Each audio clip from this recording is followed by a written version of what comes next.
Hi friends, అందరికీ జై భీమ్. నేను మీ షార్నజల రాజేష్, రాజ్యాంగ రక్షణ దళ వ్యవస్థాపక అధ్యక్షుడిని. కరీంనగర్ జిల్లా తిమ్మాపూర్ మండలం కొత్తపల్లి గ్రామంలో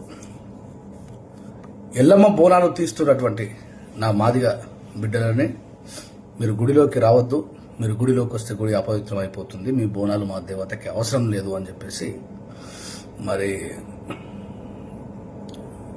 ఒక రకంగా వెలివేయడం లాంటిదే డిస్క్రిమినేషన్ చేసిండ్రు.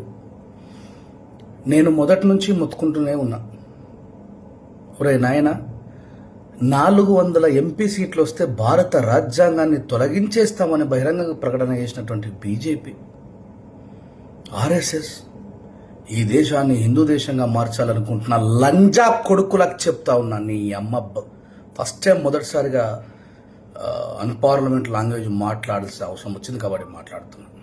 ఎవరు గౌన్లు అంటే, గౌడ్స్ అంటే ఎవరు? మనలాగే కష్టజీవులు, రోజు తాడి చెట్లకి ఈత చెట్లు గీసి సూర్యుడితో పోటుబడి పొద్దున పోయి కష్టపడి కళ్ళు గీసి ఊర్లో ఉన్నటువంటి సబ్బండ వర్గాలకి కళ్ళమ్మి బతికేటువంటి కష్టజీవులు. మరి వాళ్ళ లోపలికి ఎందుకు వచ్చింది అహంకారం? ఈ మాదిగోళ్ళంటే వాళ్ళకి ఎందుకు చులకనైంది? ఎందుకంటే మెల్లిమెల్లిగా ఆర్ఎస్ఎస్ తన యొక్క నిజమైనటువంటి స్వభావాన్ని బ్రాహ్మణుల నుంచి అగ్రకులాలుగా పిలువబడుతున్నటువంటి శూద్రులకి, శూద్రుల నుంచి అతి శూద్రులకి మెల్లిగా ట్రాన్స్ఫార్మ్ చేస్తూ ఉన్నది. ఈ మాట నేను మాట్లాడితే రాజేష్ అన్న ఎప్పుడు కూడా వైదిక బ్రాహ్మణ్య వ్యవస్థని ప్రశ్నిస్తాడు, మందకృష్ణ అన్న పోయి బీజేపీకి ఓట్లేసి గెలిపిస్తాడు. ఇప్పుడు ఏమైంది? ఏబిసిడి వర్గీకరణ ద్వారా అసలు ఎప్పుడో ఎల్పీజీ పేరు మీద కాంగ్రెస్ గవర్నమెంట్ లీబలైజేషన్, ప్రైవేటైజేషన్, గ్లోబలైజేషన్ పేరు మీద మొత్తం దుబ్బినే రిజర్వేషన్, అవున రిజర్వేషన్ కూడా మున్సిపాలిటీల కాడ ఉన్నాయి. వేలాది సంవత్సరాలుగా ఈ మాలమాదివులకు వాళ్ళు ఇచ్చినటువంటి గౌరవం మున్సిపాలిటీ కార్మికులు, చెత్త ఊడ్చేటువంటి కార్మికులు గాడ కూడా రిజర్వేషన్ మీద పోటీ పెట్టరు. ఏం చేసింది బీజేపీ? మందకృష్ణని ఆలింగనం చేసుకున్నది, మందకృష్ణని అలుముకున్నది, కర్ణాటకలో బీజేపీకి ఓట్లు వేయించుకున్నది, తెలంగాణలో బీజేపీకి ఓట్లు వేయించుకున్నది. తీరా కట్ చేస్తే ఏం జరిగింది?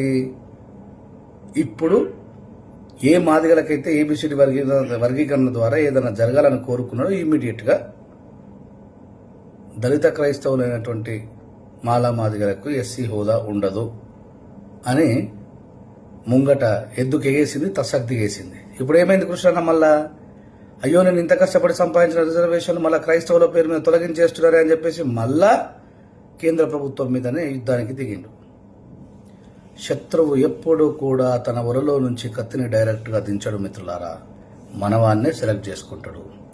ఇప్పుడు నేను గౌడ కులస్తులతో పాటు అగ్రకులాలుగా ఫీల్ అవుతున్నటువంటి లుచ్చానా కొడుకులకు చెప్తా ఉన్నా, అరే ఒకసారి చరిత్ర యొక్క ఇతిహాసానికి వెనక్కి వెళ్లి చూడండి. పరశురాముడు నా తండ్రి ఎవరు చెప్పు ఎల్లమ్మ తల్లి అని చెప్పి వెంటబడి నరుకుదామని ప్రయత్నిస్తూ ఉంటే పారిపోయి పరశురాముడికి భయపడి ఏ కులస్తుడు ఎల్లమ్మని తన దగ్గర దాసపెట్టుకోకపోతే నా మాదిగ జాతి బిడ్డల లందలా వచ్చి జాక్కున్నది ఎల్లమ్మ. ఇలా మా తోలు తిత్తిని తీసుకుపోయి ఎక్కడైతే నానబెట్టి దాన్ని శుభ్రపరిచి వాయిద్యాన్ని వాయించడం కోసం తయారు చేసే లందలా దాక్కున్నది ఎల్లమ్మ. నువ్వు ఈ రోజు నా మాదిగ బిడ్డలను గుడి లోపలికి రావద్దన్న ఆ ఎల్లమ్మని కాపాడిందే ఈ మాదిగ బిడ్డలు రా. లొచ్చా నా కొడుకులారా, చరిత్ర తెలుసుకోండి బాడుకోవాలరా.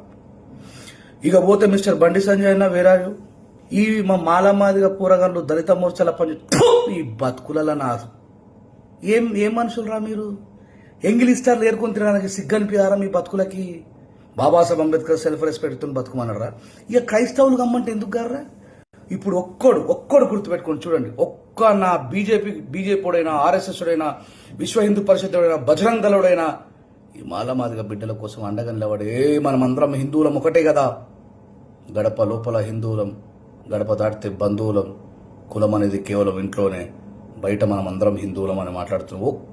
ఒక్కడు కూడా ఆ డిస్క్రిమినేషన్కి, అవివక్షకు గురైనటువంటి ప్రజలకు న్యాయం చేయడం కోసం నిలబడి రాడు. ఎందుకంటే వాళ్ళంతా అంతర్గతంగా ఒక్కటే. ఇప్పుడు చెప్పాలా హిందూ బంధువులారా, మీ నోట్లో క్యారెట్లు పెట్టుకున్నారా? కొడుకులారా, లంబడి కొడుకులారా, నా కేసు అయితే కానీ నీ అమ్మ ఏడిపోయినరా? ఇప్పుడు మీరు ఏడిపోయినరా?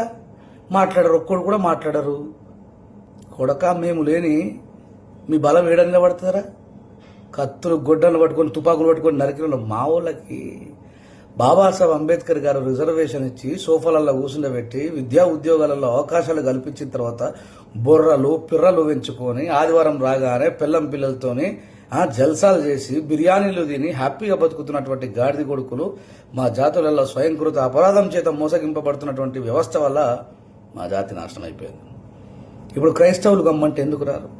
ఇక్కడైనా ఏ క్రైస్తవుడైనా నువ్వు చర్చికి ఎందుకు వచ్చినవురా, నువ్వు మాలమాదిగోడు అని చెప్పేసి నెట్టేయంగా చూసారా? ఏ ముస్లిం సహోదరుడైనా ఏ తుమ్ కోనే తుమ్ దళిత తుమ్ మసీద్కి ఊపర్ నయా అని చెప్పి అన్నాడా? ఇప్పుడు మాట్లాడరు. మేము మాట్లాడితే మీకు గుర్తుంది.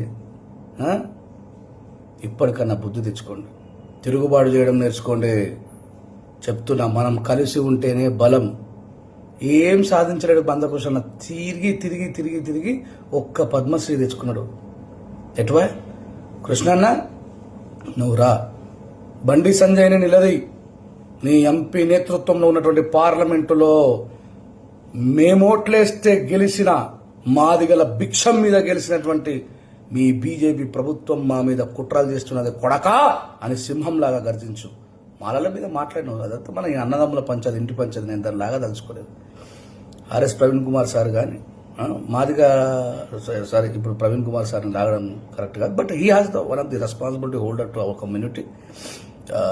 వీళ్ళంతా మాదిగా సంఘాలు పెట్టుకున్న వాళ్ళందరూ ఎటుపోయినారు? ఇంత బలమైనటువంటి కరీంనగర్ జిల్లాలో వివక్ష జరిగిందంటే ఇక మీరు ఆలోచించండి, రేపు ఇంకెన్ని వివక్షలు జరగబోతున్నాయో. కొంచెం ఘాటుగా మూటుగా సూటిగా నా కూడా వీక్కోరు, ఏ కూడా పీకరు అని చెప్తున్నా. నాకు కూడా మస్తుంది లోపల. ఆ మాలమాదిగులను రెచ్చగొట్టి ఒక్కొక్కని ఊచకోత ఎంతరా నాకు అర్థం కాదు. మీరంతా మా ముందరా అన్నలమై తుపాకులు పట్టుకున్న గన్నులు పట్టుకున్నది మేమే, ఫ్యాక్షనిజంలో తలలు నరికినటువంటి ఫ్యాక్షనిస్టులం మేమే. ఈటేమో అలెలియా ప్రభు అని చెప్పేసి ఆయన ఫ్యాక్షనిజం చేసిన వీరులంతా కూడా దేవుని నామమున దేవుని చిత్తమునని చెప్పి అయిపోయినరు. తుపాకులు పట్టుకుని దొరలను ఎదిరించినటువంటి మావులంతా ఉద్యోగాలు సంపాదించుకొని చల్లబడ్డరు. ఇది తిరుగుబాటు చేయాల్సిన సమయం. ఈ దేశం మనది. ఏ లంచ భిక్షమే బతుకుతలేం గుర్తుపెట్టుకో. మూలవాసులం మనం. చరిత్ర వెనక్కి వెళ్లి తిరిగితే మనమే మన సహోదరుల చేతనే మన మీద దాడి చేస్తారు. దాడి చేసినోడు మన శత్రువు గుర్తుపెట్టుకో. ఎవడైనా అడుమాలోడు కానీ, మాదిగోడు కానీ, మంగళోడు కానీ, కుమ్మరోడు కానీ, గౌండోడు కానీ, సాకలోడు కానీ, రెడ్డోడు కానీ, వెలుమోడు కానీ, మనని డిస్క్రిమినేషన్ చేసిన వాడు మన శత్రువు యాస్పర్లా. ఎన్ని రోజులు దెబ్బలు తింటారా? తిరుగుదాడి చేయండి. ఆర్టికల్ బిఎన్ఎస్ 34 ఏం చెప్తుంది? మీ మీద ఎవడన్నా చేస్తే మీరు చంపేసినా ఏం కాదు, అది సెల్ఫ్ డిఫెన్స్ అవుతుంది. అంతమంది ఉన్నారు, నలుగురు పీకాలు విసుకలేకపోయినరా? ఎన్ని సంవత్సరాలు దెబ్బలు పడతారా ఇంకా మీ జీవితాంతము? కొట్టుడు నేర్చుకోండి. బిఎన్ఎస్ సెక్షన్ గుర్తుపెట్టుకోండి. 34 ఏం చెప్తుందంటే సెల్ఫ్ డిఫెన్స్ లో చంపేసినా సరే అది ఆత్మరక్షణ అని చెప్తుంది. సిగ్గుమాలిన బతుకు బతకకండి, తిరుగుబాటు నేర్చుకోండి దయచేసి. మన తాతలు చదువు లేకపోయినా, అవకాశాలు లేకపోయినా, ఉద్యోగాలు లేకపోయినా ఏ కొడుకు కింద బానిస లెక్క లేరు. మీకు అన్నీ ఉండి కూడా బానిసలు అవుతున్నారంటే ఇక మిమ్మల్ని ఎవడు బాగుపరచాలో నాకైతే అర్థమవుతుంది. చాలా ఆవేదన చేత మాట్లాడిన వీడియో. ఏం నా ఇంటి ఇక్కడ ఎవడు, నేనేం తిరుగుబాటు చేయాలని కూడా ఎట్లా చేయాలో చేస్తా, ఏం చేయాలో చేస్తా. జై భీమ్. బాబాసాహెబ్ అంబేద్కర్ ఇట్లా పిరిగి సన్నాసులమే బతుకమని కోరుకోలేడు. గుర్తుపెట్టుకోండి, మనకుండే హక్కులు మనకున్నాయి.